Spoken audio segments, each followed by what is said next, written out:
I mean, the top thing that we hear over and over and over again is I'm not sure how I can support Democrats because I don't know what Democrats stand for besides being anti-Trump.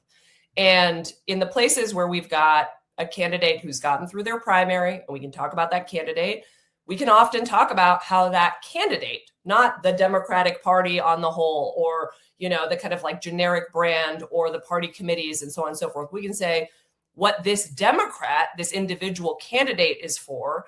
And oftentimes what that candidate is for, the answer is actually like pretty specific to the district, what they've done for the district, what they understand. So it's actually a pretty localized message.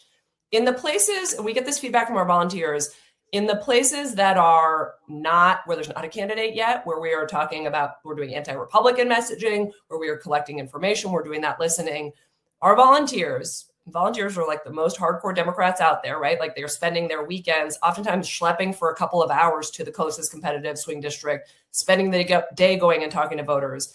Those volunteers are struggling with the answer of generically answering, what do Democrats stand for besides being anti-Trump? So we've got a lot of work to do as a party.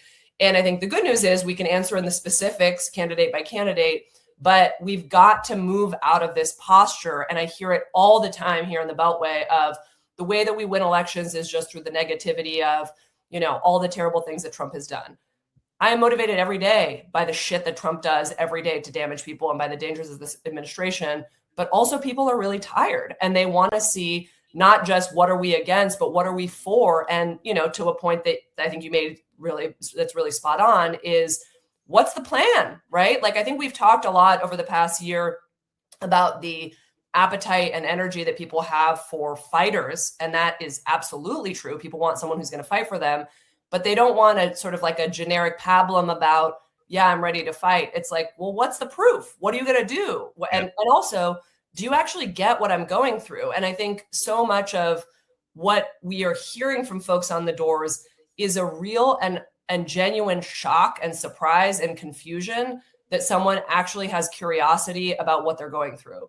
And they're like, you're not going to, I talked to a woman for literally 30 minutes at her door in Anchorage, Alaska. And she was just like, I don't understand why you're talking to me. I don't know anything. I don't know anything. She kept repeating, I don't know anything. I think you want to go to the next door. And I'm like, man, we are here to talk to you. And it feels so countercultural for people to feel heard, to feel like they have a lived experience that someone actually cares about, that they want to communicate back to a potential candidate. And I think that's the stuff that, you know, it's not just about like, let's go focus group. What's the message of what Democrats stand for besides being anti-Trump? It's got to connect to people feeling like their candidates actually see them and understand them, even if their candidates might be different from them. And I think that's the big thing. And then the final piece that I talked about earlier, but I think is really essential here is not just with Democrats, but across the board, people feel like the system is broken. And I think this gets at something that you were saying, Michael, of when they feel like a candidate is just a part of the system, it's just not flying right now.